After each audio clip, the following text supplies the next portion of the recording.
Hi, everybody. Welcome to the Pollinator Stewards webinar series. I hope many of you have been joining us. It's certainly been a great time for us, and I hope it's been a great time for you. And I'll let you know more about how to view those recordings in a little bit. But today we're talking about urban habitats for pollinators.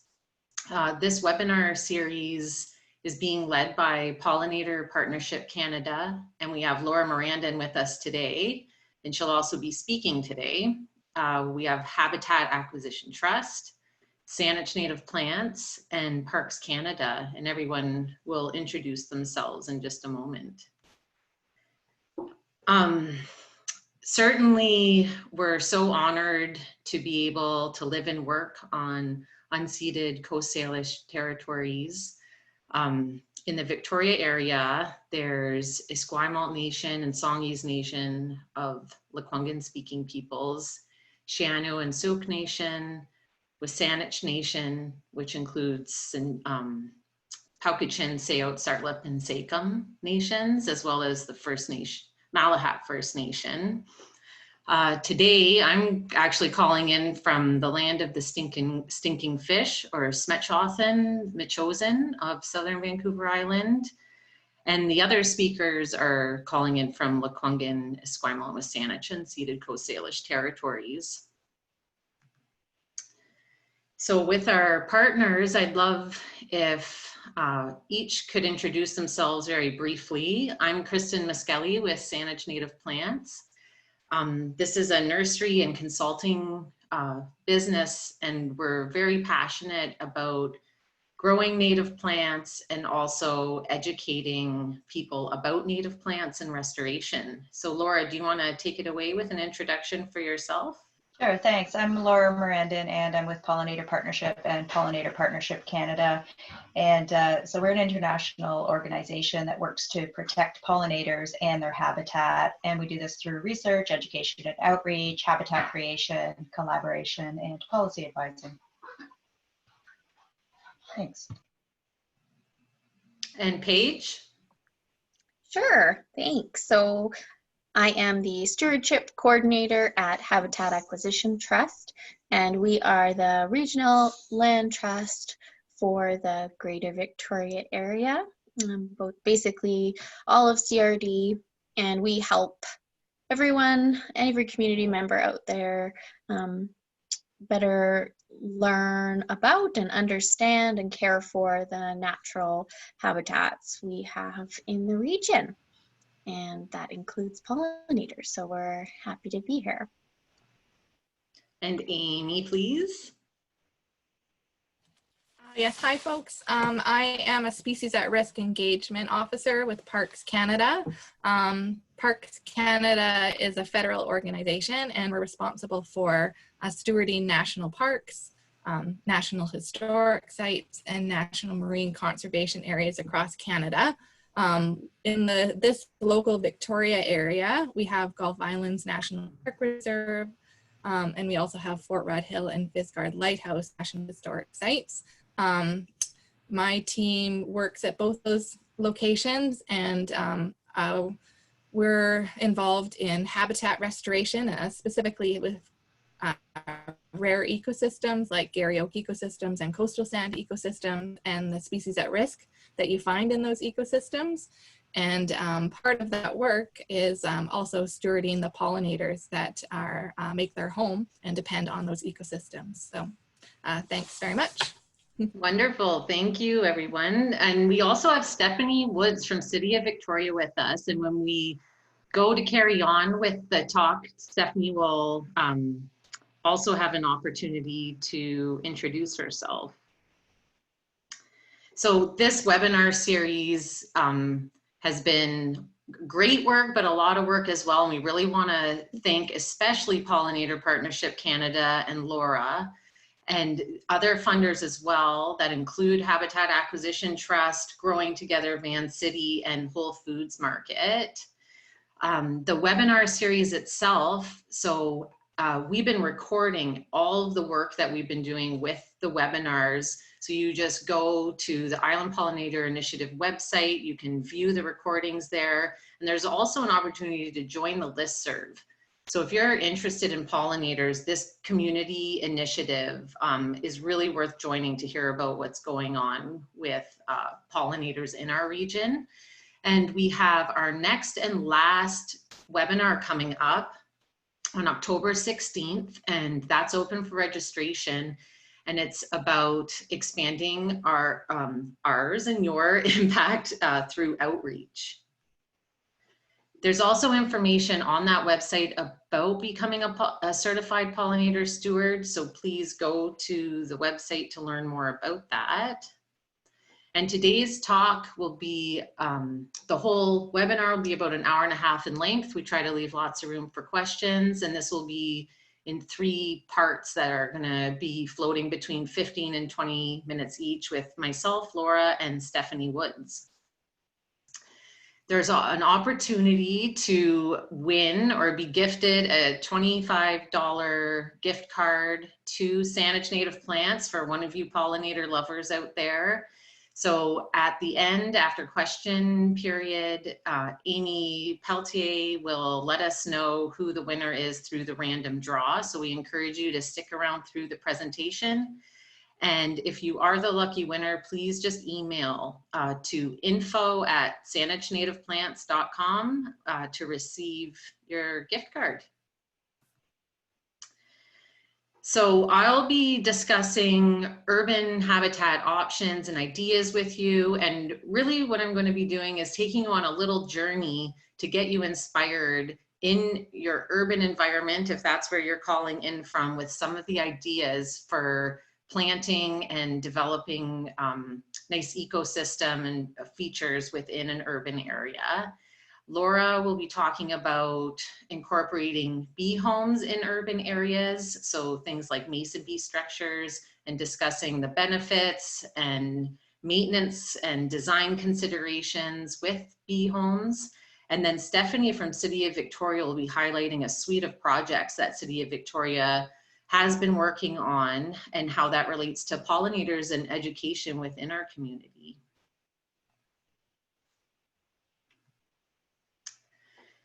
So when I look at this picture, some of the things that come to mind are how much we have in our area. So conserving, enhancing, protecting, and restoring what we have is so critical.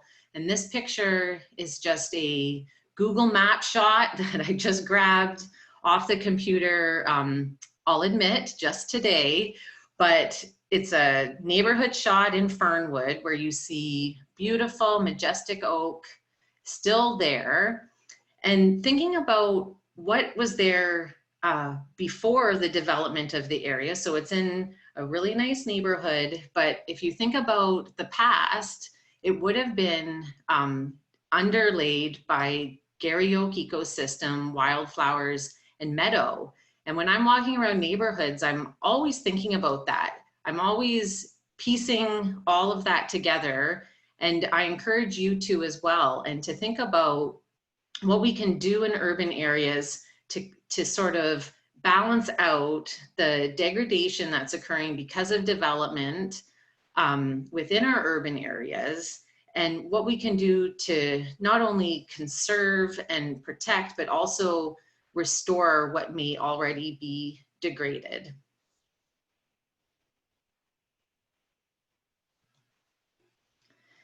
And this is just an example of the kind of meadow that would have underlaid trees like you see in those urban areas, and serving as a reminder about how we can limit the degradation through those restoration activities. And that can be in line without compromising our way of life or human well-being in general.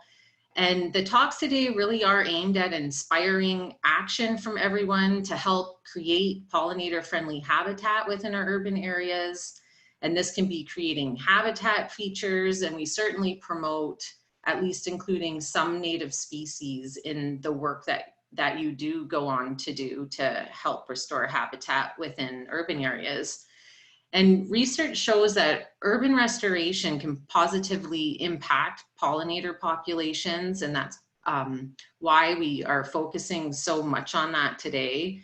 And we really can make a difference for pollinators through creating habitat connectivity within urban areas. And one of the features of pollinators that is so uplifting when you think about urban restoration is that they can take advantage of those patchy habitats because they are mobile organisms. So even though if one individual does a beautiful boulevard planting, for example, and so does your neighbor, those pollinators can move in between those patches. And there truly are so many opportunities.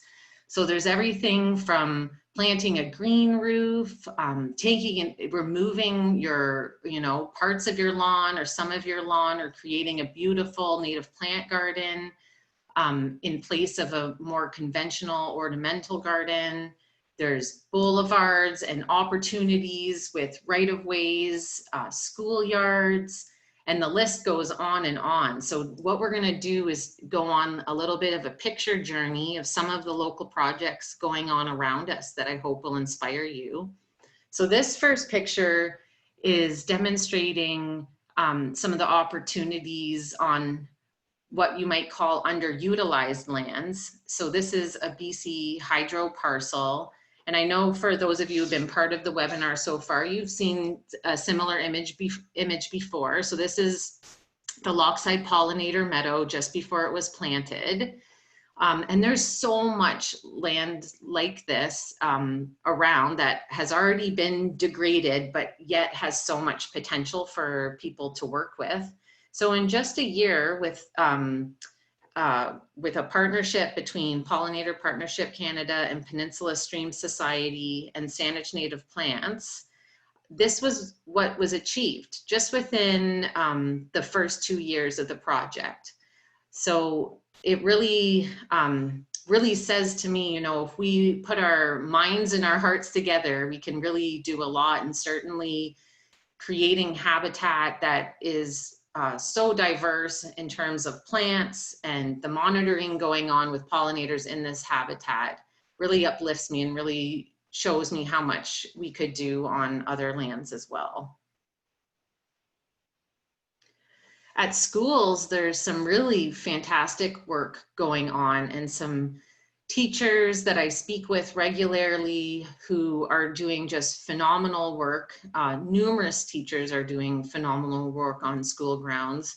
And certainly there's lots of challenges with schools because they're inherently complex, and there's a constant flow of teachers and students and such, but there are ways to integrate sustainable projects into school grounds. And I think Harvest for Knowledge is a great example of that. So this was a project with Songhees and Esquimalt First Nations and the Greater Victoria School District, Farm to School BC, the Horner Foundation, and Saanich Native Plants. And we helped develop Indigenous food gardens and meadows at various schools in the SD 61 school district. And these meadows serve as wonderful educational opportunities for students, and of course are great pollinator habitat. And there are, like I said, so many examples within the Victoria area at schools, and I hope to see many more in the future as well. Here's Montessori School in Metchosin, and partly why I wanted to highlight this project is to motivate those who are in a scenario where you are, something's really degraded and you feel like, well, what could we possibly do with this? But these are examples just over the course of one season, what you can do. So I'm going to use my cursor, and I hope you can see it, but here's the arbutus tree here, and here it is there. And so we started with that, and in just a season, we could get a pretty nice florally diverse meadow going there. And similarly, using the building here as context, just looking the other direction. And just one more photo from that site. I know this photo is a little bit blurry because I blew it up, but it's just showing you that arbutus tree again, and kind of the progression of how that meadow took place. So those of you who were kind of following along with the Pollinator Stewardship series would have heard from Bianca Elliott in one of the workshops. And here's the pollinator meadow garden from the Sartlip Health Center that she developed. And it's just so strikingly beautiful. You're looking at tall stalks of blue wild rye and a nice patch of woolly sunflower and a suite of other wildflowers. But you can see it's between the beautiful Sartlip Health Center building and a parking lot. And there are, as you can imagine, so many places in our urban areas that could easily host meadows like this that are pollinator friendly. And home gardens, and especially lawns, there are just acre after acre after acre of lawn grass that arguably is better than pavement, and certainly in the cycle of, you know, looking at the continuum of restoration, I definitely think a lawn with clover is more beneficial for pollinators, but I think we're ready to take it a step further.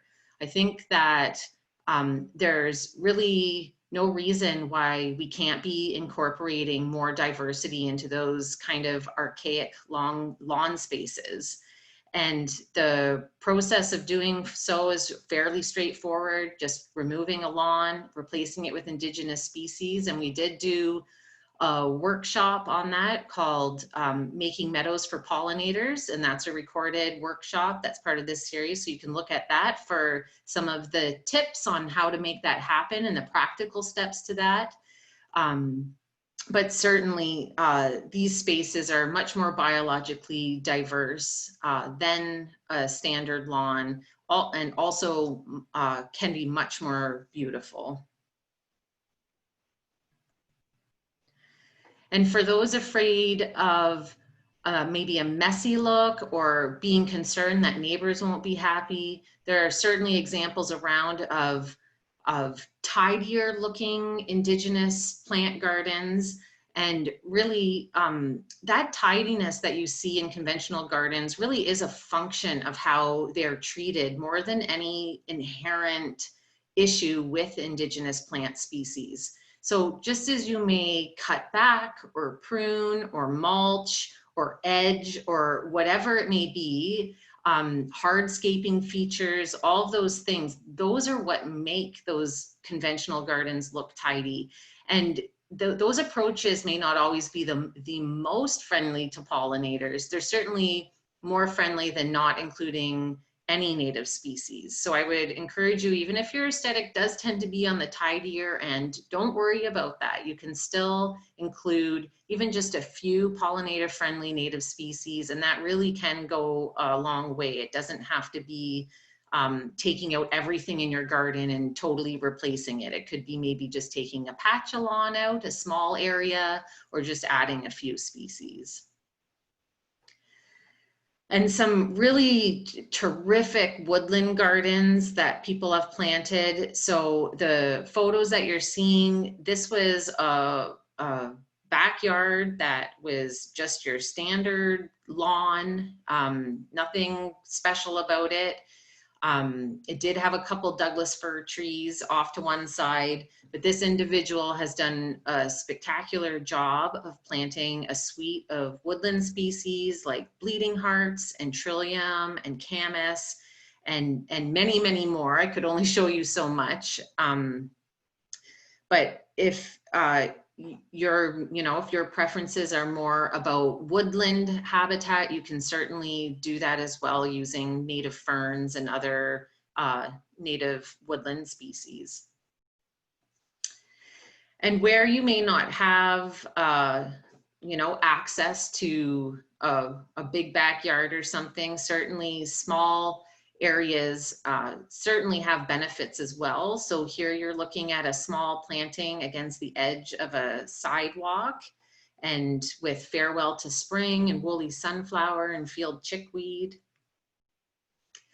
And boulevards, just like the lawns themselves, if you wanted to maintain a lawn space, but thought maybe doing a boulevard planting was doable, they're fantastic. And I hope that all of you have had an opportunity to walk down a sidewalk where a neighborhood has done several boulevard plantings, because it really is just such a wonderful thing. And there's lots of community action around that. There's people I know who are drawing together their communities and reaching out to their neighbors and trying to sort of facilitate and educate neighbors about opportunities to do with boulevards. And it's just such a lovely thing, not just in terms of the biological diversity, but also in terms of building community within your neighborhoods. And a couple more images from an early spring boulevard with shooting stars and strawberries and woolly sunflower and bunch grasses. And this individual, I wish I had taken a photo. I actually couldn't find it, but this was a few years ago, and now this is one of the most spectacular spaces. But this is where someone removed all the asphalt from their driveway and planted it with native species. And it's just absolutely gorgeous with shrubs and wildflowers and all these things. And I know maybe not everyone can sacrifice their driveway, but this person did. And it's just an amazing planting. And I really thought it was nice to be thinking about, just because something's paved over, it doesn't mean it has to be paved over forever. And there are ways to switch that around. And I want to thank Amy for this wonderful photograph. This is Cornwall Street sitting area. And they've just made this just quaint, lovely little sitting place on their street with Indigenous species as a community gathering space. And I can just envision how places like this could pop up everywhere in our area if we really wanted it to happen. And what a nicer place it would be if more people did work like this. I wanted to share a really quick story with you. I just have a few more minutes here, but we had a visitor, a young 8-year-old girl to the farm who is really passionate about butterflies. And she came and picked up a suite of native plants, and her mom followed up with me to show me what this young girl had done. And she had taken those native plants, partitioned them into different mini planters, that each of those planters represents a suite of plants that are particular to a certain butterfly. So nectar plants that would attract certain butterflies, and host plants. And then displayed them for her neighbors. And as neighbors would come by, she would educate about those Indigenous plants, but also the requirements of those native butterflies. And then I just had to show this because it's too good not to share. But then she sent us this the most wonderful card I've ever seen. So our nursery's at Halliburton Farm, but this was her thank you card. And I just think, just thinking about how a young child like that to be reaching out to our neighbors and in essence be talking about urban restoration. She's trying to teach people about what you can do just within your urban environment. And I think that we all have a lot to learn from that. And this card is just the best. And, you know, beyond having a lawn or a home, because not everybody has a lawn or home, you don't need to. There's so much you can do within community garden spaces, or if you're renting an apartment and you just have your patio and what you can do is a planter or something like that. Those are also really helpful for pollinators. And so these beautiful planters that Amy and Paige developed are just stunning with some of the spring and early summer wildflowers. and some other planters. And you can see that bumblebee there with nodding onion, and there was nothing else around. It's just has found that planter, and you can certainly do the same without having to have a big expansive garden space or tons of money or anything like that. The pollinators will come to very small patches of native plants as well. Initiatives around the city, certainly Stephanie is going to speak so much to that, but I wanted to share just a couple photos of a project with Food Eco District and Life Cycles Project Society. Some of these plantings are taking place at the Greater Victoria Public Library, and using bee homes as well to educate about bees, and Laura will speak more to that. And even small planters that are just embedded throughout the cities is some of the work that Food Eco District is doing. So there's some coastal sage being planted with other herbs in a really urban space. So I encourage you again, we've like to kind of go back into the recordings of this webinar series if you haven't been kind of following along. And there's ones that will give you an intro to pollinators, help you decide what kinds of things might be worth planting, and also talking about some of the techniques that you can do for, you know, removing lawn and so on. There's a suite of opportunities here through those recordings. So what I'd like to do next is, if Laura doesn't mind pulling up her screen, I'm going to provide an introduction to Laura, and then when Laura's presentation finishes, I think that's when I will introduce Stephanie Woods properly. And so Laura Mirandin with Pollinator Partnership Canada is a bee and beneficial insect researcher with over 20 years of experience. She has an MSc from Western University and a PhD from Simon Fraser University, and did her postdoctoral research at UBC Berkeley. She has slews of peer-reviewed publications. There's books that she's co-authored, and if you haven't already accessed some of her technical and outreach guides on protecting pollinators, and also with sort of public outreach materials, you really should. She does phenomenal work and works incredibly hard. And really, she's driven by creating more sustainable landscapes that integrate conservation with human use, and striking a healthy balance with that. So thanks so much, and looking forward to hearing Laura's talk. And again, I'll be back to introduce Stephanie. Thanks so much, Kristen. And can you see my full screen now? Yeah. Okay, awesome. So that was great, Kristen, and I love those pictures. I especially love that seating area outside with the small planting and a seating area. And, you know, in this situation that we have now, getting outside and visiting with our neighbors that way, it just seems great. So I'm going to spend my time talking about artificial bee houses. They're sometimes also called bee hotels, bee condos, bee boxes, but whatever the name, the idea is that you provide nesting for tunnel nesting bees. Often people are mainly interested in orchard mason bees, but they can also house many of other types of native bees, including other mason bees, leafcutter bees, carder bees, yellow-faced bees, also called Hylaeus.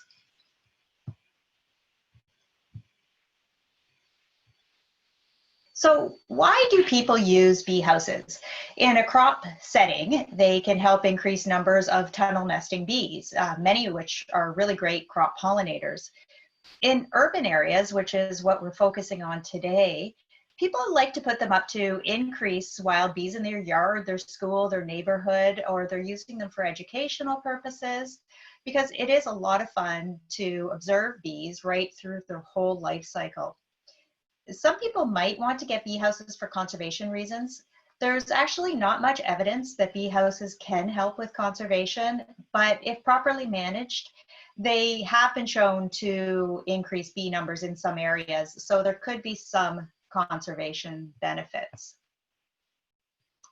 If your primary reason, though, is to get a bee home for conservation, you might want to first explore more natural ways of enhancing bee nesting for wild bees in your yard or whatever urban landscape you're working in.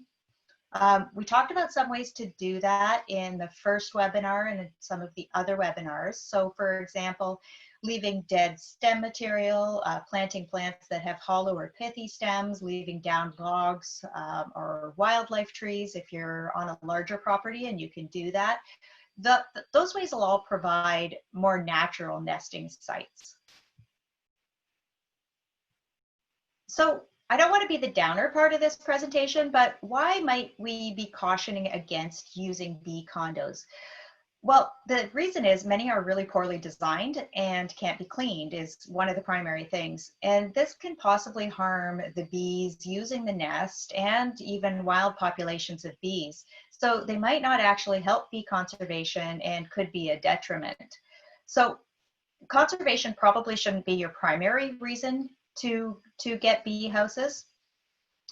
And there are some data and concern that they might be housing a lot of invasive species. I haven't really seen that in my experience with them on the West Coast, but information from the eastern part of Canada and the US suggests that it could be a concern in some areas. If you're going to use bee houses, think about why you want to then. Maybe it's to enhance your pollination in your garden or crop pollination, or maybe your primary reason is for education or the fun of having these bees up close and observing them, or possibly conservation, but again, that is somewhat doubtful. So let's talk a bit about design now. The vast majority of native bee homes you'll find in stores are not well designed. I think I've seen a little bit of improvement recently, but it's still not great. Some have one or two major things wrong with them. Others have a lot of things wrong with them. And these types of improperly designed houses may actually be harming bees, like I said. So here's an example of a particularly badly designed bee house. Some of the problems with this house include, first, that it's not deep enough. The tunnels are too shallow. Many of the tunnels are too wide to accommodate bees, and there's just simply too many tunnels here. So you can think of something like an overcrowded barn of animals. You don't want to have that many bees nesting so close together. But probably the biggest problem with this one is that the tunnels can't be removed for cleaning or opened, and so then the cocoons also can't be removed for cleaning. And I'll go into a little bit about why each of these factors is a problem and how the houses should be designed. But first, let's just step back a bit to the life cycle of a typical tunnel nesting native bee. We went over this in the first webinar, and maybe in some of the other ones a little bit too, but this will help you understand what a wild bee needs. Remember that most of our native bees nest in the ground. So when we're putting up these bee houses, we're putting them up for native bees that nest in above ground tunnels. And that's about maybe 25% or so of our species that nest, they're solitary nesters in above ground tunnels. Okay, so just a quick recap of this life cycle, starting at number 4 here. The adults emerge in the spring or summer, depending on the species. And the males and females mate with each other. The males, that's pretty much all they do. They drink and they mate and then they die. The females go on to start forming nests. So they'll find natural sites or human-made sites. And depending what type of bee they are, they'll construct their nests in these tunnels in different ways.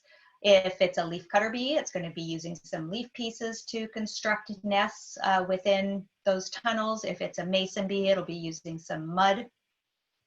But they all need to collect pollen and nectar.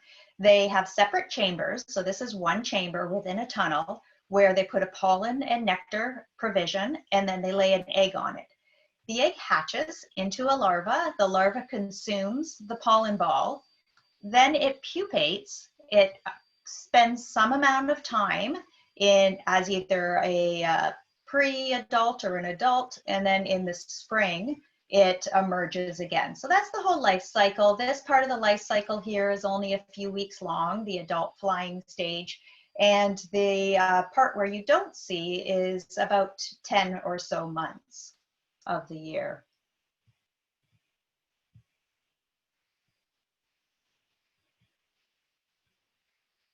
Okay, so before we get into what a well-designed bee house looks like, I want to stress that when we're putting out and using artificial bee houses, we're moving into the realm of livestock farming or animal rearing. When we have bees in artificial environments, just like cows in a barn or horses in a paddock, we need to take care of them. And this is a picture of a well-designed bee home. I purchased it from Buckerfields a few years ago. Things that make it good include its dimensions, its material, its structure. I'm going to put a slide up later with these different dimensions and things that you want to look for. So don't worry about getting this all as I go through it. There will be a slide that summarizes all of this. But what makes it good is that it's about 15 centimeters or 6 inches deep. 5 inches is about the minimum of what you would want for how deep these are. 8 is better, and up to a foot or 30 centimeters can even be used, and some people think is better. The width of the tunnels is really important too. The width for orchard mason bees, I'll show a little bit later, but you can use that size, the orchard mason bee size, or smaller if you want to get a more diverse set of bees using your home. Many of the bee houses on the market have tunnels that are far too wide for the wild bees, so you might get some pests or things in there or just nothing using them. This tunnel doesn't have a lot of tunnels. It's relatively small, so that's good. We don't want to crowd too many things in one spot. It has an overhanging roof, which protects it a bit from the elements, keeps it somewhat dry. The tunnels are dark at the back. You definitely want that.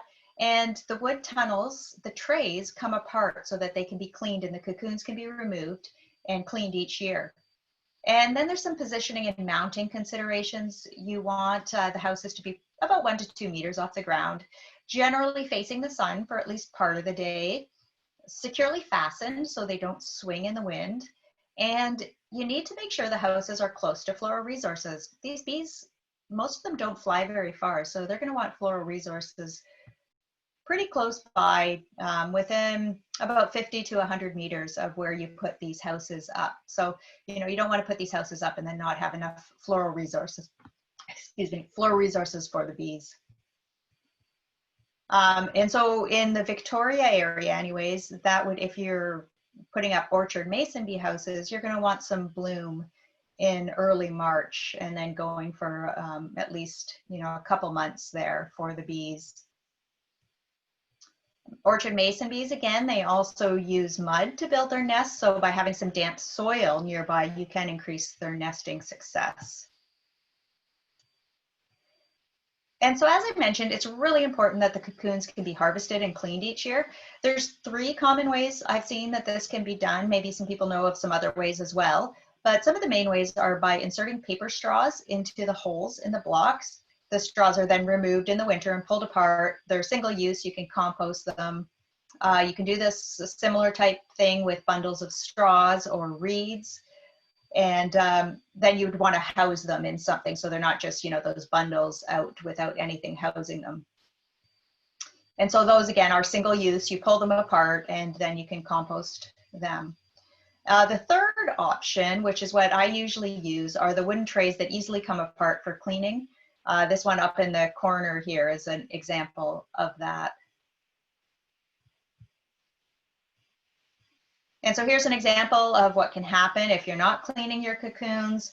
You remember, we're keeping animals in an artificial setting, and just like livestock, pests, parasites, diseases will build up if they're not cared for. I don't have time to go into the cleaning process, but there's a few methods, including cleaning with sand or diluted bleach. It's pretty simple. It takes me maybe 30 minutes to an hour once a year to clean the cocoons and structures from the 2 to 3 houses that I usually have up. And cocoon cleaning can actually be pretty fun and educational activity. It can bring people together. There's lots of information online about how to clean and store cocoons and to clean the bee houses. So if you're into this, do some Google searches on it, and I'll put up a resource page as well at the end of my part of the presentation about some ideas where you can go to find more information.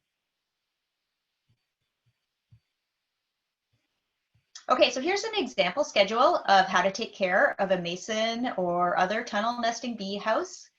And it's actually, you know, it's pretty simple and fun. It just takes a little bit of know-how.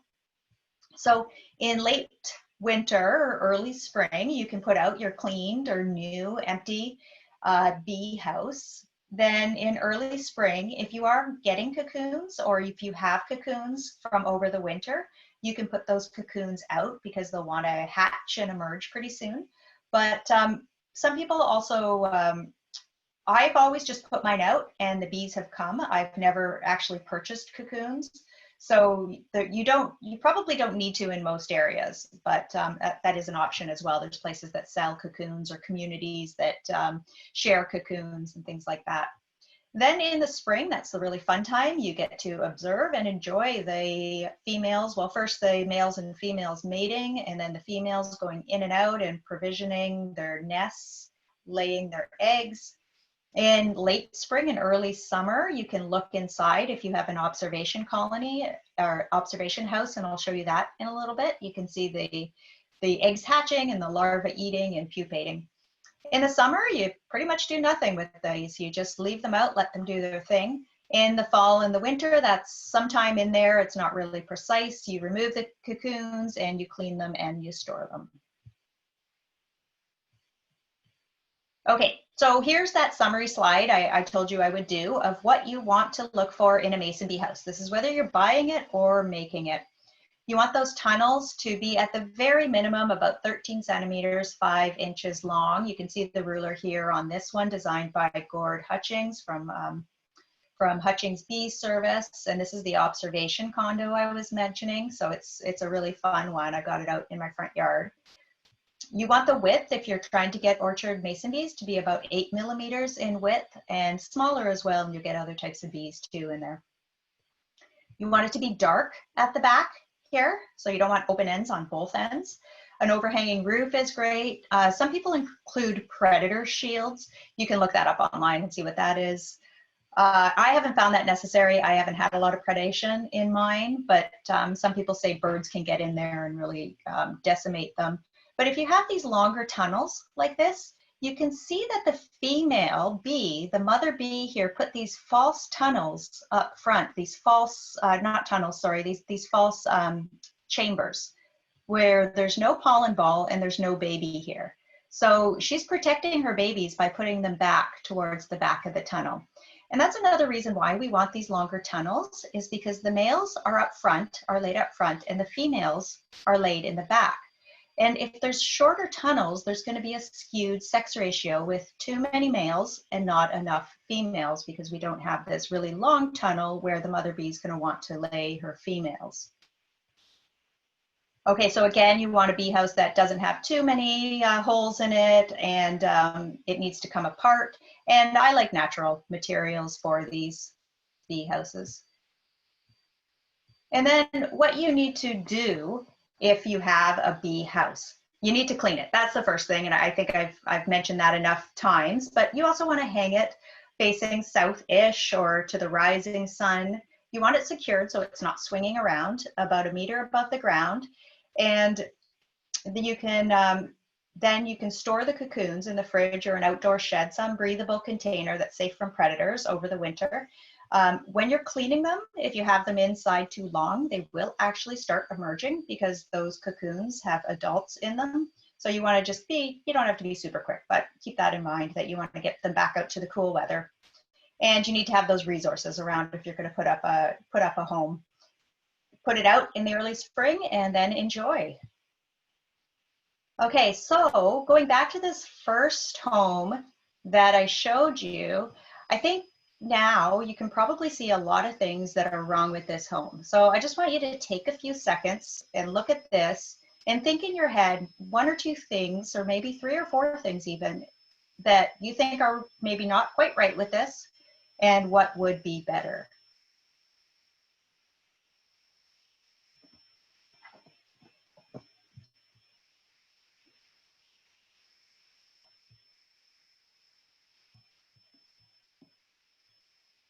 Okay, so now that we've talked about what you need to keep in mind with the bee houses, I want to encourage you to have fun with them. You can search the internet for some inspiration if you're making your own, and you can adapt the designs to make them even better.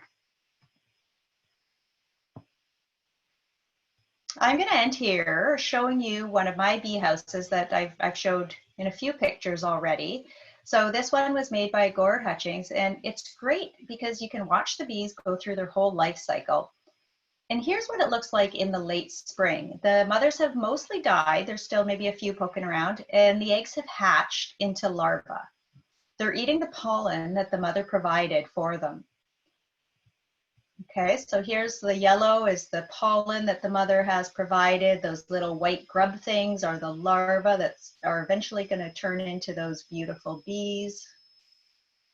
I think they're pretty beautiful as larvae too.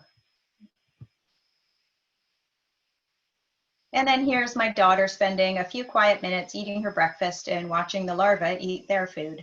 So these are great educational and engagement tools as well.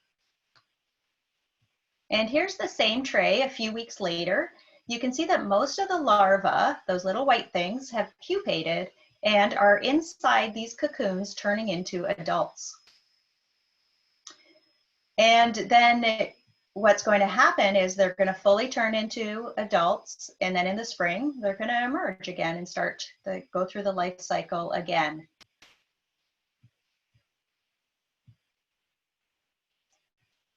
So I do want to mention that some people make artificial nesting for bumblebees as well. It's a bit more complex and more difficult to get occupancy in bumblebee homes, but if it's something that interests you, you can look online for resources on how to make them. And so finally here are just a few resources, some suggestions of where you can Google to find some more information on mason bees and other bee houses. And yeah, so I just encourage you to, do some searching online, find some more information, connect with your community or with groups that are already doing this and learn how to do it and have fun with it and do it properly. One option is the Halliburton Farm that Kristen mentioned. Paige does some cocoon cleaning there with the community. So I believe you can email this, hallibiodiversity@gmail.com, if you want to be on the list to get information about when they're doing some cocoon cleaning or other volunteer type work at Halliburton Farm. Okay, so from there, I'll turn it over to Kristen and Stephanie. Okay, I'll just introduce Stephanie while she starts her screen share there with her presentation. Laura, thank you so much for going through all of that stuff. I think people are really interested in bee homes, and having those details from you will really be invaluable. So coming up is Stephanie Woods from City of Victoria. So she's in the Parks Department as the environmental technician, and she works primarily on ecological restoration of the culturally rich and treasured natural areas of Victoria's parks. And in speaking with Stephanie, you can really feel that passion behind the work that she's doing, that she really does care about our natural areas, and she's doing really amazing work. She's been passionate all her life about wild areas, and that's pretty much what led her on the path to the kind of work that she's doing now. So she's worked a lot in the field of conservation across all levels of government, as well as nonprofit agencies.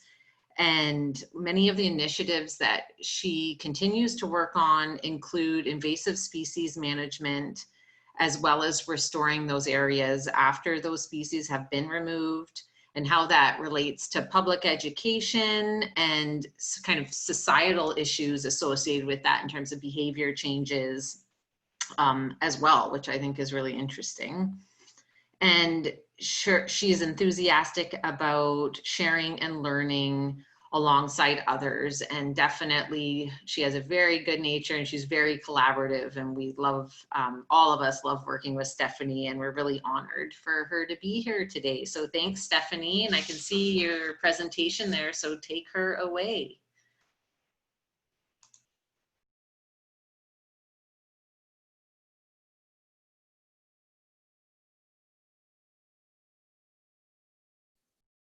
Sorry, everyone, bear with me just one moment.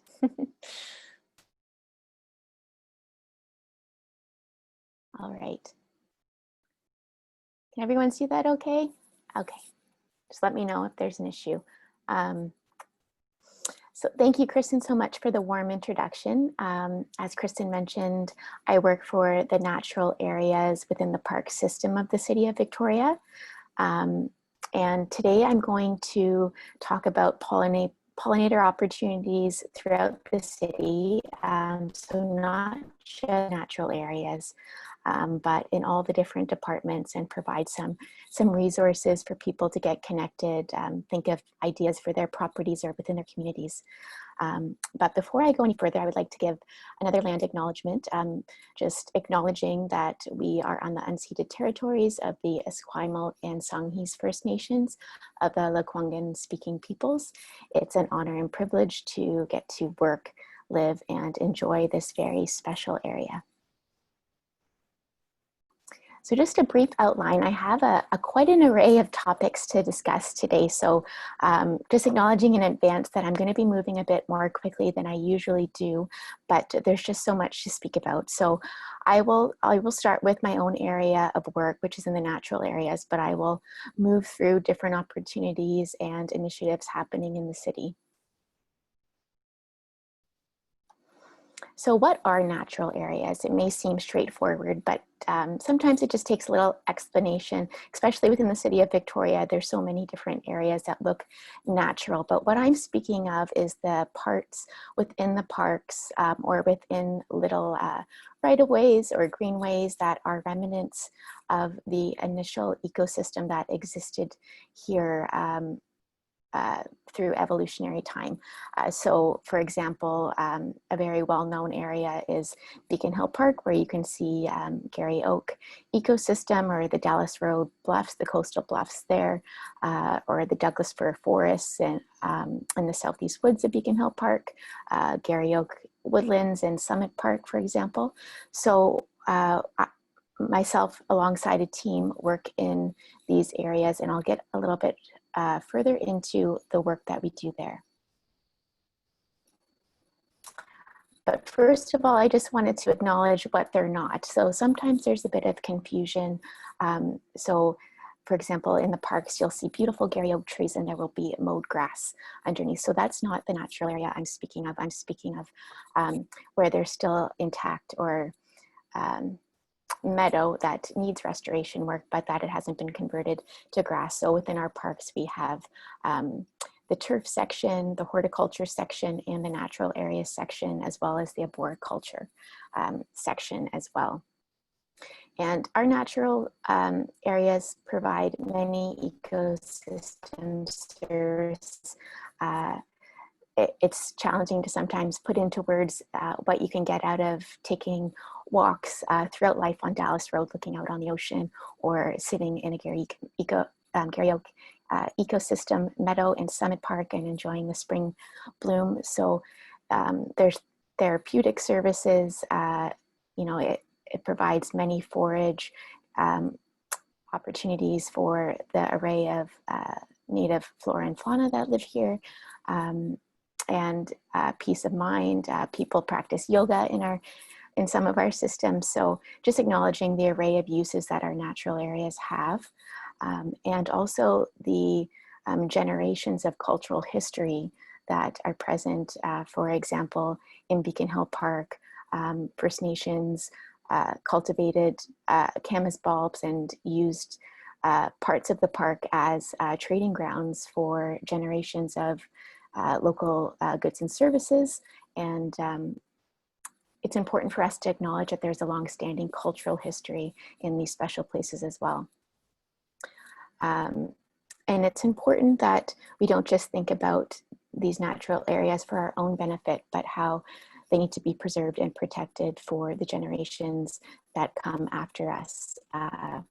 We've already seen quite a bit of fragmentation and degradation, and just acknowledging that it's important for our kids' kids to be able to experience these places as well.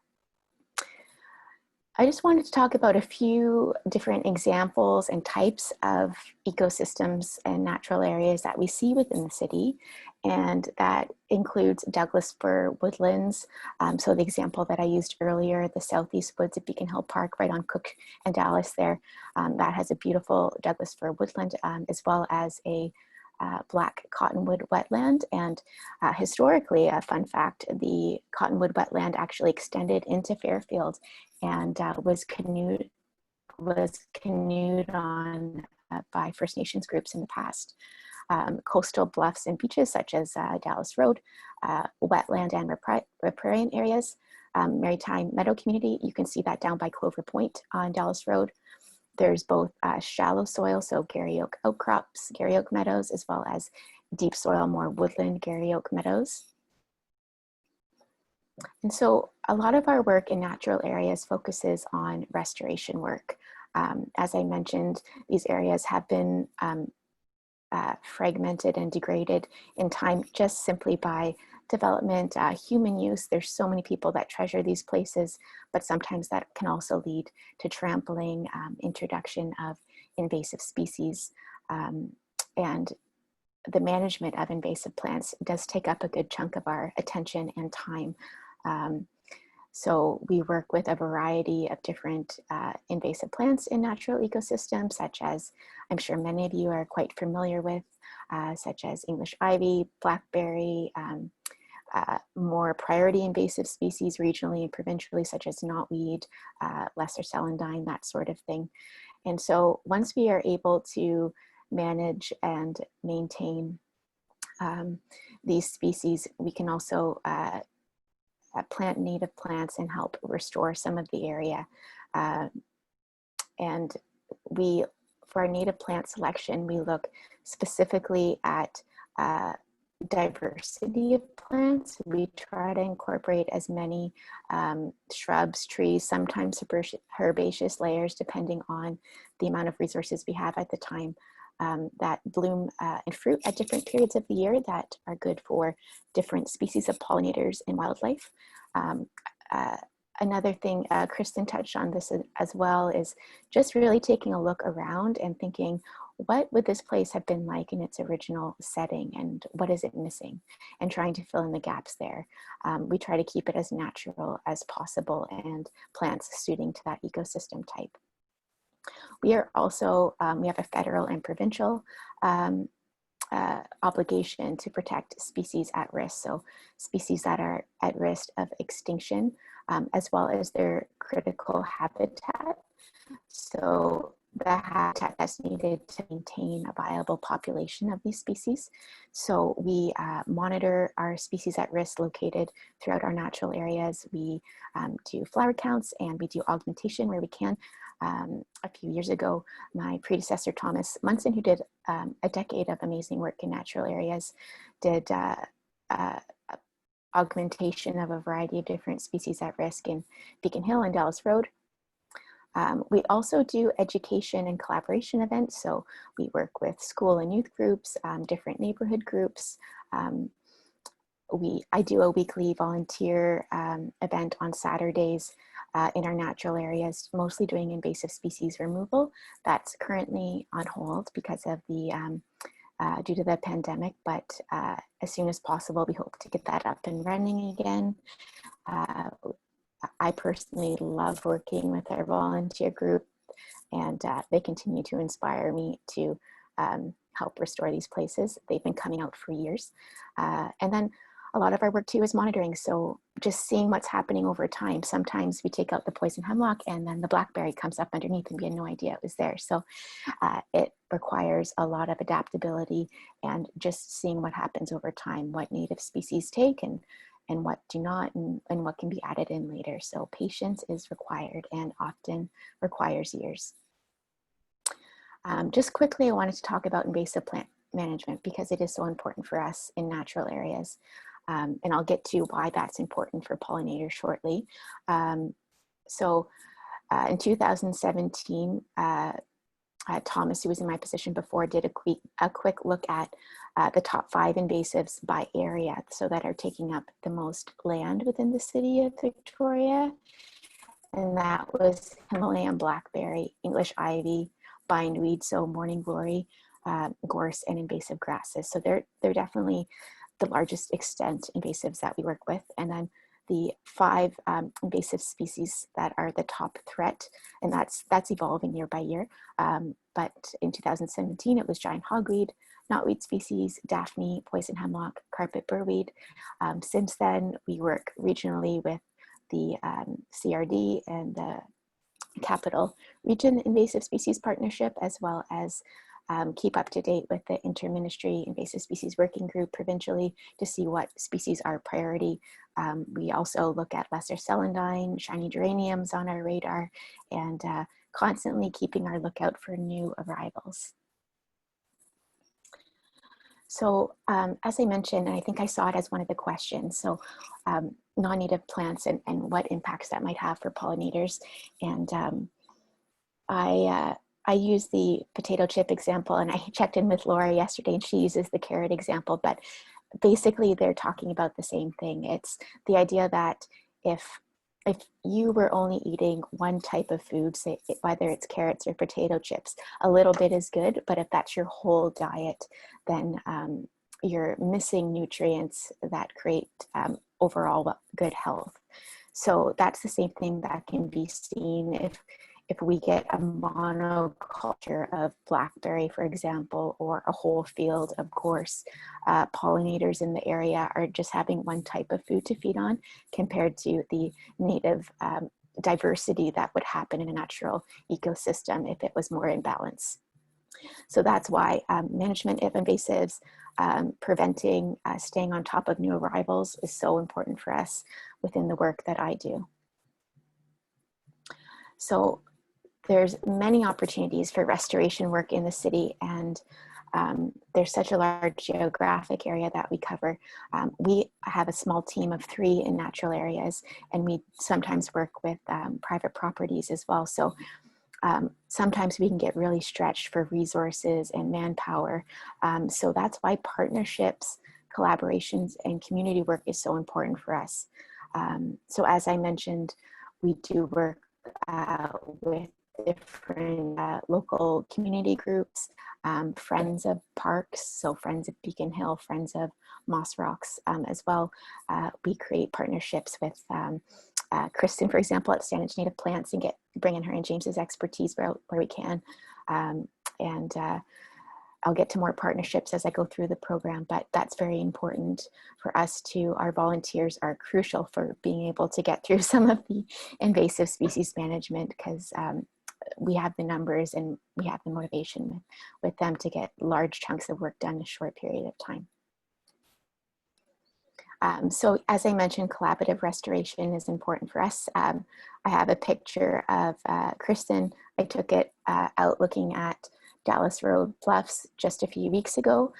There was a bluff slump over the winter, and I got to work with different departments at the city, and different departments sought out different resources and environmental input and opinions. And what ended up going down was some coconut matting, so very natural matting. And then it was also hydro-seeded with Saanich Native Plants native seed mix. And then we went out just a few weeks ago to see how that seeding went. And we saw a lot of coastal sage, a lot of woolly sunflower come up, and tufted hairgrass. So there were quite a few native plants coming up, which made us very happy. There were also a few of the regular invasives trying to make their in, but it wasn't, I would say the native establishment far outweighed the invasive establishment, which is very nice to see. We're looking into now if we're going to do fall seeding as well and increase our species diversity there.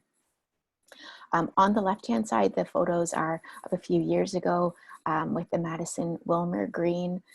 They restored Meridian into an entire native plant and tree landscape with the help of the neighborhood, and I wasn't with the city at that time, but I've heard wonderful stories that it was a great community event, and we still go there and do all the maintenance and water their trees and shrubs for them until they're completely established. Okay, so we work closely with the Arboriculture department, but I'm going to shift out of the work that I do and start to cover the array of different things going on in the city. So Arboriculture department, they help us also in natural areas and in different areas in the city where they have permission to leave wildlife trees. So when we do have to do removals, as long as it's safe, we'll try to leave, or they will try to leave as much of the natural tree formation as they can, a snag, and we'll attach that sign, that wildlife tree sign, to the tree so that people know what's going on, and it creates a variety of food and shelter opportunities for birds and pollinators and different wildlife. Any dead wood that does come down, it's great. They usually connect with me and we figure out where we can add dead wood to a similar ecosystem type within natural areas so that we are using that wood and creating habitat opportunities for other species. Okay, so we're also, the City of Victoria this year is doing the Trees in Cities Challenge. It is a United Nations global campaign. The City of Victoria was the first city in Canada to sign up for this challenge, and we have pledged to plant 5,000 trees in 2020. And this is focused on climate change, but also acknowledging the many benefits that the urban forest has on our local community, creating opportunities for pollinators, for birds and wildlife, and getting the community out and appreciating trees. In the winter, I'm also responsible for planting 150 native trees in natural areas as a part of this challenge. We had a big event out with the local congregation doing tree planting for the Jewish celebration of Tu B'Shvat, which is the new year of the tree. And we had about 100 people out in the Southeast Woods, and we planted 24 trees in the woods there with families and communities within the congregation. And it was a really wonderful event. So Arboriculture is planting cities throughout public property throughout the city. Unfortunately, all community events are on hold for now, but as soon as possible, hope to get those up and going again. So our horticulture department is doing amazing work with native plants as per the council's direction, with the exception of hanging baskets in Beacon Hill Park. Between now and 2022, develop and implement and plan to naturalize all garden beds on city land. So by February of this year, the city had naturalized over 1/3 of our total annual bedding inventory. This resulted in 1,900 plants planted, approximately half being native species and 3/4 being pollinator-friendly species. And this photo here is just near the Johnson Street Bridge, and you can see the native diversity that they're including. There's a lot of support and excitement for hearing and seeing the buzz of bees in these horticultural beds that used to be highly ornamental.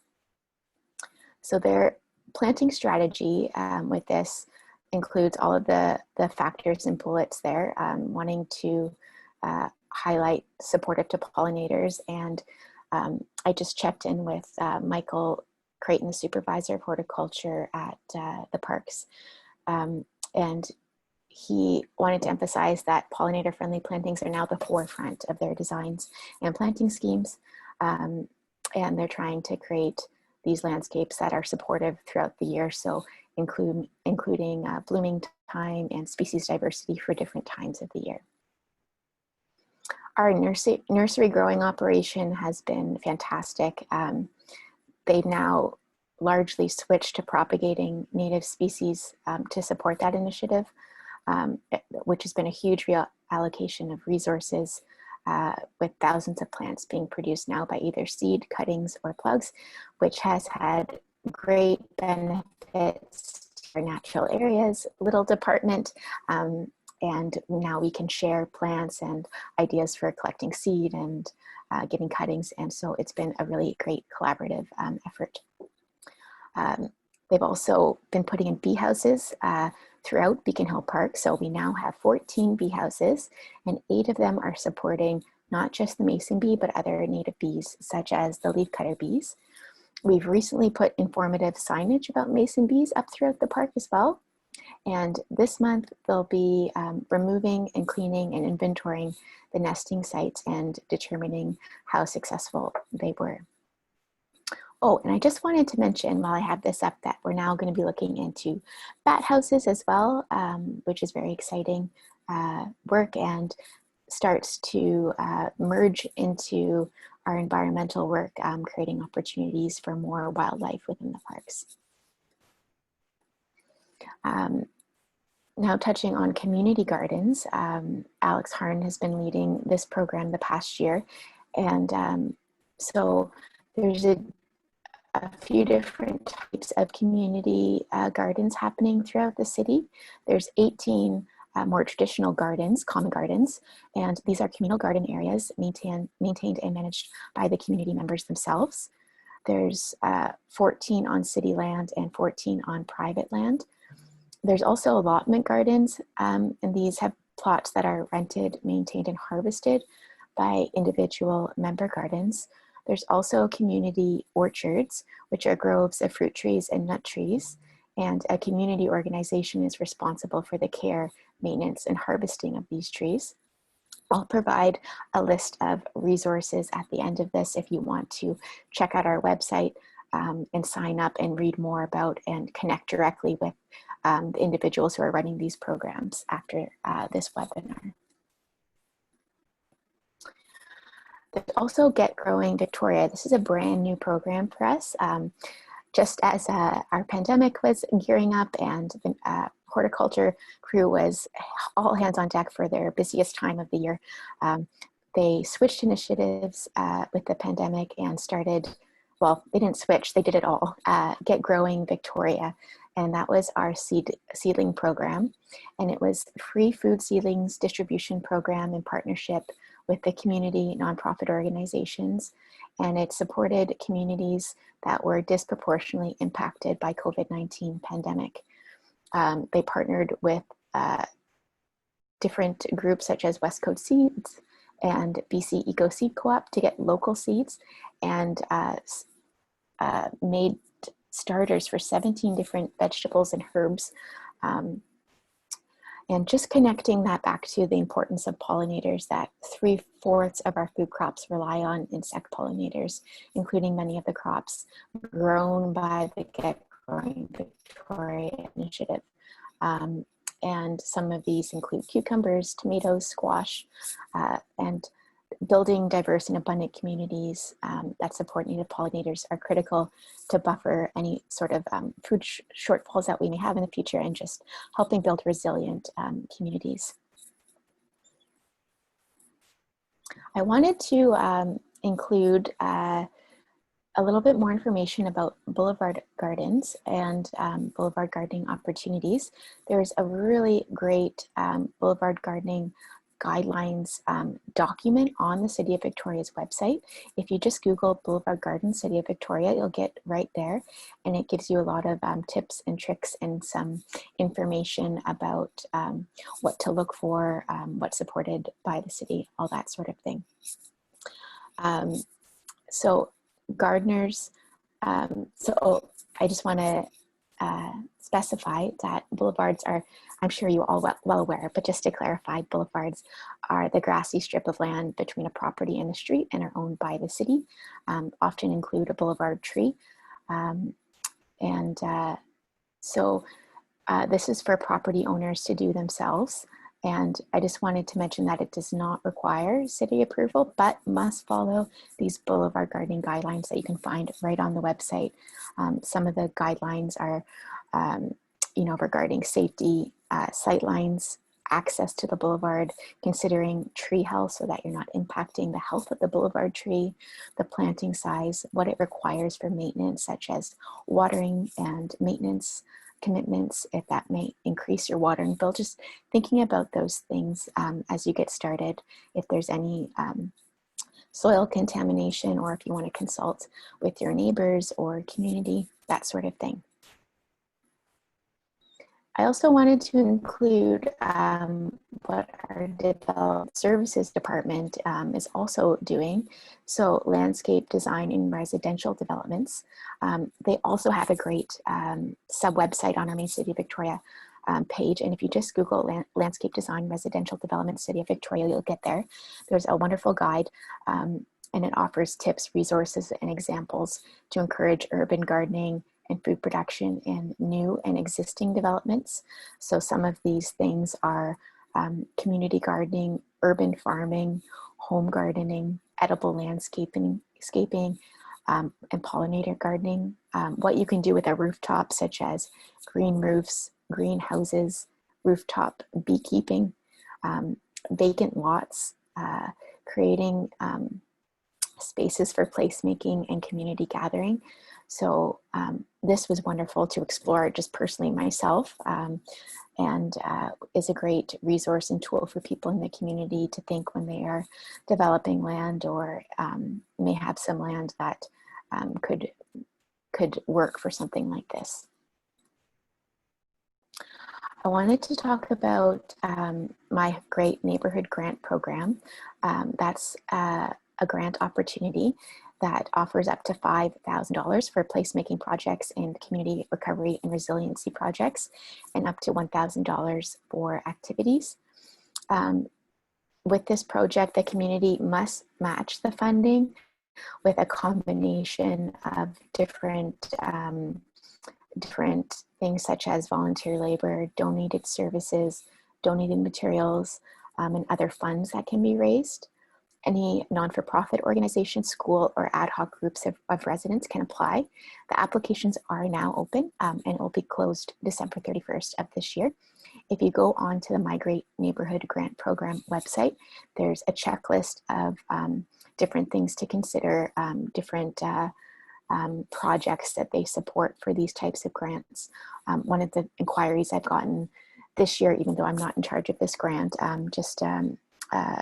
a community group that I work with reached out to me about asking to do a bee house as a part of the grant in their grant application, and was encouraged to do so. There is an approval process they have to go through, but yeah, I thought it was important to mention that component. Oh, great. I did include some of the factors of the grant. So here's just a checklist of some of the ideas and projects that are covered under the grant. So it can be a pilot project. It can help animate community spaces, create gathering spots or provide activities and bring people together.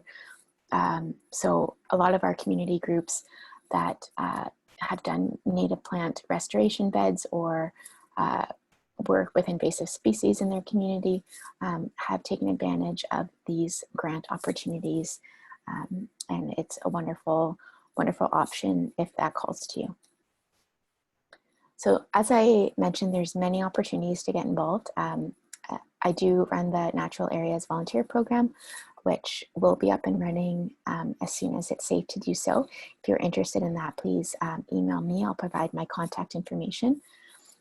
Community gardens, as we mentioned, Get Growing Victoria, get out to see the bee houses themselves. They're in Beacon Hill Park.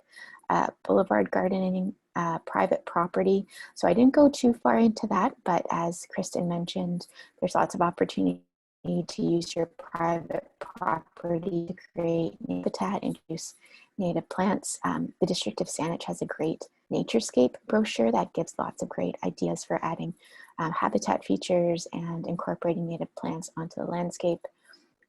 Development considerations. So as I mentioned, different opportunities for at the development stage and the My Great Neighborhood Grant opportunity. And as I mentioned, resources can be found on our City of Victoria website. There's a lot of great updates that have happened recently on our website. So yeah, all the topics I covered, other than natural areas, there's more information, direct contacts on our website. Thank you very much.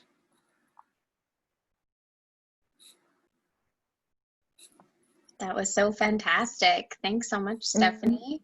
I have lots of good things to say about the Migrate Neighborhood grants, and know a few folks have used them to put in pollinator gardens in their own sort of community plots or other spaces. So it's definitely a great great place to get some funding. I'll hand it over to Amy or Laura, who would like to take over here.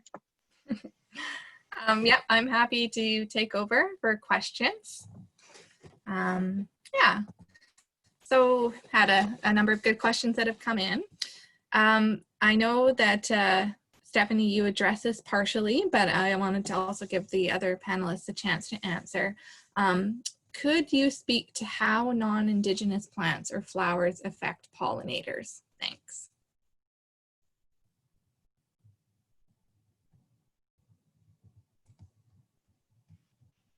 Yeah, so that really depends on what it is. Is it a garden ornamental? So, you know, a lot of us like to put in some garden ornamentals, and maybe not, we're not able to, or it would be hard to do all native plants. A lot of them can provide some pretty good resources for pollinators.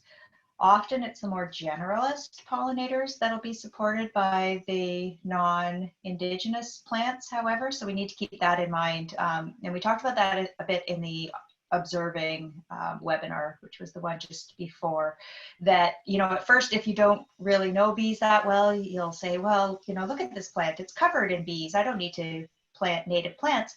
But once you start looking a bit closer, you might see that that's mostly honeybees and bumblebees, possibly, maybe with a few others. So the diversity, it's not going to be supporting they're often not going to be supporting the diversity of bees that we should be having in our environment. And there is some good research coming out of Penn State about that as well, comparing more ornamental plants to native plants, and that they're mostly supporting the more generalist pollinators, not the suite of pollinators that that should be in the area. Stephanie definitely talked about the invasive plants and mentioned the problem that we don't just want pollinators to be getting all one kind of pollen. And then the other thing with invasive plants as well is if they're taking over areas, they're going to bloom for a short period of time, just as one species of plant only blooms for a relatively short period of time. And pollinators need bloom all from early spring right through till fall. So these invasives are crowding out that diversity of plants that should be there. Great. So this is a related question then. Is there a percentage that people should aim for when starting to incorporate native plants into an existing ornamental garden? That's an interesting one. I think as many as you're comfortable switching out. Maybe Laura has more to add on that in a minute, but if you want to aim for, 50%, or maybe do sort of a watch your plants and see what kind of pollinators may or may not visit those species, get a better sense of which ones are actually being utilized, and definitely make note of any that are invasive and sort of go for those ones first in terms of removal. And then you can sort of target the ones that maybe aren't particularly useful for our pollinators, and kind of go from there.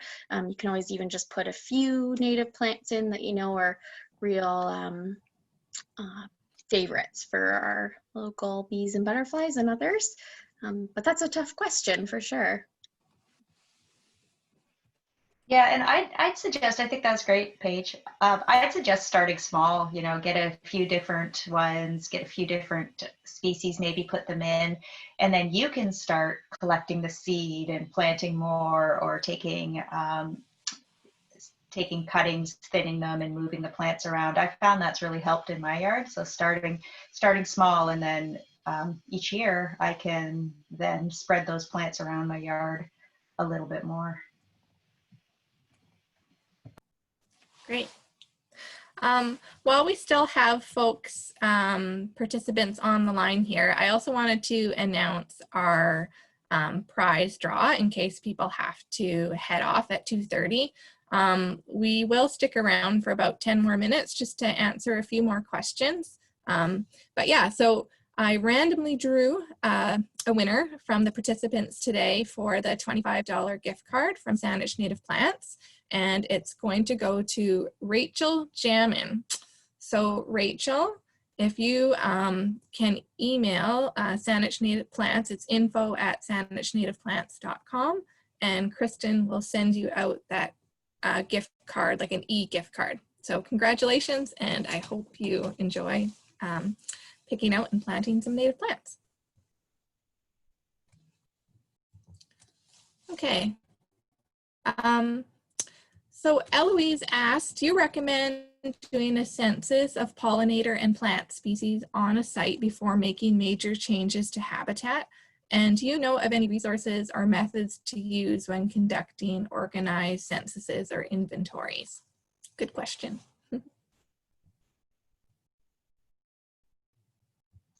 In terms of plants, you could certainly use iNaturalist to help identify some of those plants and get an idea of what's there in general. So that's an iPhone or a phone app, and it helps you ID by taking a photo. So if you haven't tried that one out, you can definitely give it a try. If you're trying to get sort of a overall coverage of particular plants, you could create sort of a grid over your property and sort of look at those different patches, or just sort of divide your backyard into areas and work from there. And in terms of taking a census of what's already there for pollinators, Laura, do you have any resources on that? Yeah, so you might want to go back to the last webinar. We do discuss that in depth, but just really briefly now, you could definitely use iNaturalist for pollinators. You'll get them to a certain level of ID, some right to species, most not. There are apps as well, the Insight Citizen Science Monitoring app, or you can use a paper form to get a sense of your diversity and abundance of bees, maybe before you do any kind of habitat work, which is really valuable to do before and after. But yeah, I would encourage people to see what they already have there before they just start going in and digging up.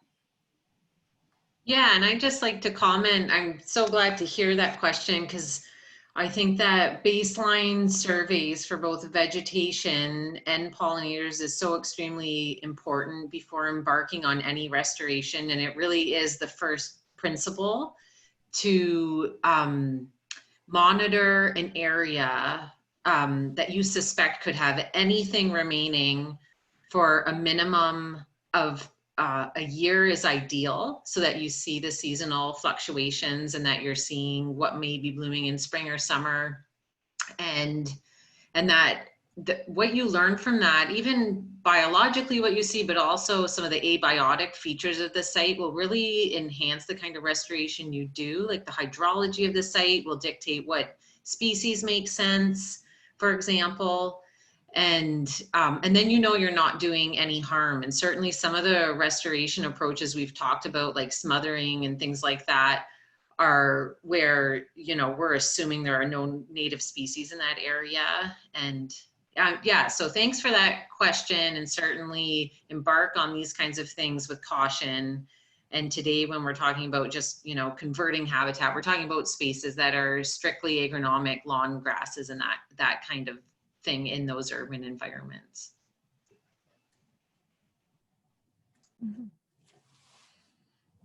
Okay. So someone asked that, well, they mentioned that their area has a lot of cats and they don't have any control over this. Is it still beneficial to create a pollinator garden in that case?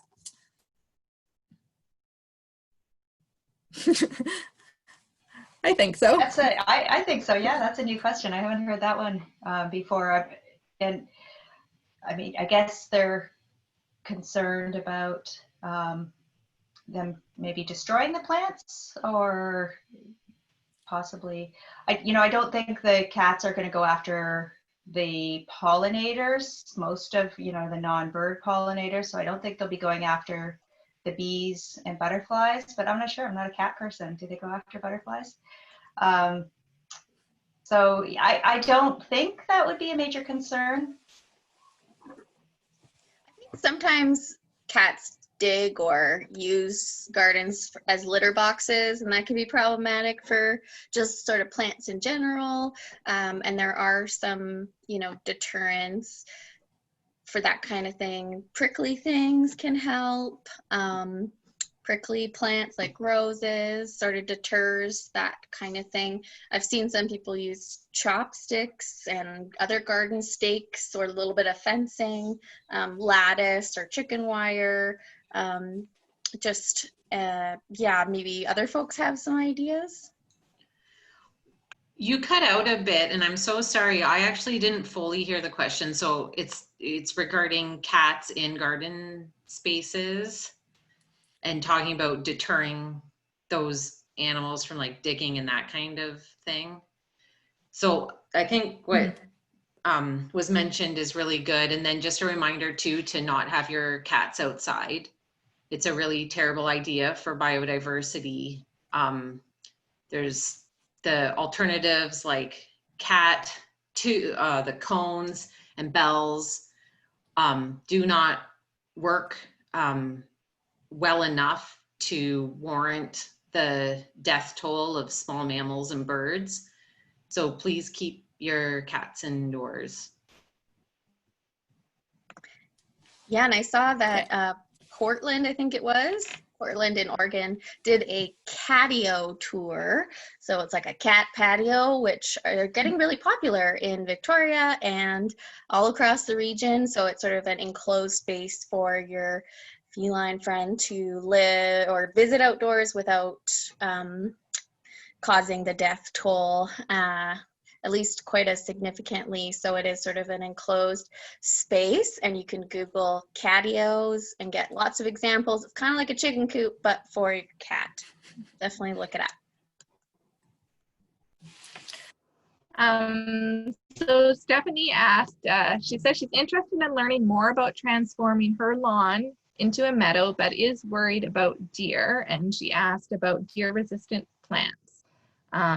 I don't know, Kristen, if you could mention some briefly, and I also mentioned that during the webinar too, selecting plants for pollinators, we did cover that as well. And I think there's some information on the Saanich Native Plants website as well about lists of plants that are more deer resistant. Yeah, the main message is there's beautiful and diverse deer resistant native species. The list is obviously certainly smaller than the broader selection, but there's everything from anything that's grass, sedge, or rush. And as you know, we live in a region with an abundance of gorgeous bunch grasses that are really well suited to home gardens. Like they're ornamental, they don't spread vigorously, of some of them. And then there's a suite of gorgeous wildflowers for sun and for shade. So some of the sun-loving ones are things like woolly sunflower and yarrow and coastal sage. And then some of the woodland species are things like sword ferns and licorice ferns. Sometimes you see nibbling, but not, you can still have those species thrive. And then there's also things like bleeding heart and Howell's pussy toes and sort of partial shade. There's things like the shooting stars, like broadleaf shooting star. And so, yeah, you can have a really nice space, and even though it's deer resistant. Okay. I've got a couple of questions that people have asked related to the bee houses. So Jan asked, she said, this is her first year that she's used fully hollow paper tubes that weren't blocked at the ends. And she noticed that many tubes weren't filled to the end. So she is wondering, should I put a paper plug in the end of the tubes?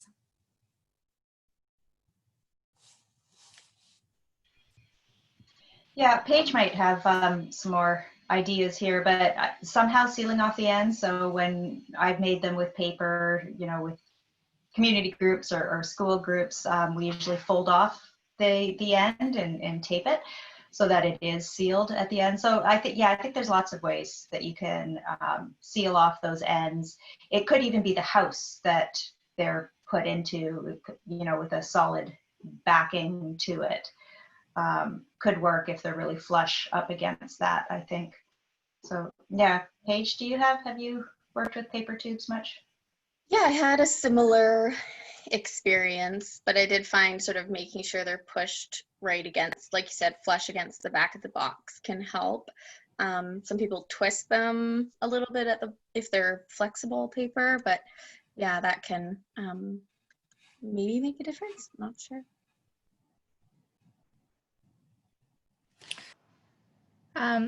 Okay, and then another question related to, I guess it's to pollinator houses, but Daphne mentions that she has some leaf cutter bee cocoons, and she's wondering if some of them have a 2-year life cycle, because whenever she's had their cocoons in her bee condos, they haven't emerged. I don't know if they do. I've seen some of our leaf cutter cocoons emerge within a year, but Laura, do you know? Yeah, maybe I'm going to be searching that up after. I haven't seen a 2-year. I know some of our native bees will. Some of the ground nesting ones will hold on for a year and have that 2-year life cycle. I haven't noticed that with leafcutter bees. The leafcutter bees overwinter a little bit differently than the orchard mason bees. They are not fully developed adults, so they do need a period of, and I can't remember the exact 20 some odd days of certain degrees before they fully develop and emerge. So maybe they're not getting that heat they need to fully develop and emerge. Okay. And a question for Stephanie here. Do you or the City of Victoria work with school groups on restoration or invasive species management? Yes, we do. We've worked with a variety of different schools over the years. South Park's school is an example of one of them. So we do a lot of different educational events, or we pair it up with restoration, so invasive removal, or plantings. We're queued up to do some Gary Oak tree plantings and meadow plant species plantings with South Park School right before they got put on hold. But yep, we work with a variety of different groups and set up events normally.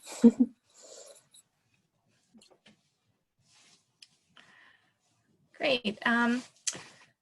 Okay, let's see where we're at here. I think we'll just go on for 5 more minutes and we can probably get through a few more of these questions and then we'll finish up. But for anybody who needs to leave, you're always welcome to catch the end of the webinar and the rest of the questions by viewing the recording, which will be up in a couple of days. So Jan was asking if there's any way to access the tree signs for our own properties that we're stewarding, like beyond Victoria. And I imagine that those are like the habitat tree signs. Does anybody know about those? I think, are they the wildlife, maybe the wildlife tree signs? Wildlife tree signs, yes, sorry. Yeah. What Jan is referring to. We have a couple in our office here at HAT, and I know there are other, there's pollinator habitat signage through Pollinator Partnership Canada, so you could touch base with Laura and myself, and we might be able to find you a sign that would suit your needs. Great, thank you. And Bonnie asks, are there any suggestions for protecting or enhancing ground nesting bee sites within urban habitats? I know this is something that we've discussed a bit in previous webinars, but if maybe we could just touch on it briefly. Yeah, so with ground nesters, there's so many different types that they're going to like different types of soil, particle size, and compaction. But generally, most of them want fairly bare soil that they're going to be nesting in. So if you can maybe reduce your mulching a little bit or leave some areas that aren't mulched, use plants that like shrubs and bunch grasses that Kristen mentioned and ferns where there's going to be some bare soil under there. Bees will go and nest under there. Don't have perfect lawns. I think the place where I see in urban areas, most of the ground nesting bees are in kind of scrubby lawns, especially in schoolyards, it seems like, because the kids are always trampling the lawns, so they're not all that full. So, you know, I think kind of changing our idea of beauty a little bit, and this carpet type lawn goes a long way. So I have found even lawns that, you know, aren't trampled a lot, the ones that have weeds in them as well, those don't have, there's a lot of spaces then between the weeds and the grass blades, and pollinators will nest in those. A lot of the digger bees and minor bees nest there. Okay, great. And just one final question. So are there certain ornamental or horticultural plants that are just not great for pollinators because they have, say, because they're highly hybridized, or they might lack a level of nutrition in the pollen and nectar? So yeah, I guess just some, are there any examples of plants to steer away from if you're trying to create a wildlife friendly garden? Yeah, so I think the person kind of answered it there a little bit. You know, you want the ones that are going to look most like their native relatives. So, you know, these highly hybridized ones, the ones that have lots of petals, you know, they look really pretty to us, and that's why they've been bred that way, aren't going to be great because pollinators often can't access the pollen and nectar out of those flowers. In terms of how much it changes the nutrition profile of the pollen and nectar, I don't think there's really a lot of research on that, but I think you're safe getting those more natural type plants than the ones that have the lots of petals, like certain roses, I think. And I'm going to show my lack of knowledge about ornamental plants here, but I think probably Paige or Kristen has some ideas there too. Yeah, I think there are a lot of cultivars that have been bred for their beauty, and then unfortunately their nutrition value gets reduced, sometimes by accident, often probably by accident, not realizing that, you know, those wonderful multiple petals or what have you limits the availability of nectar and pollen. Also, plants that are potentially grown with applications of neonicotinoids. Laura, I don't know if we have information on that, maybe through the Pollinator Partnership website, of just what that is and how folks can get more information about that.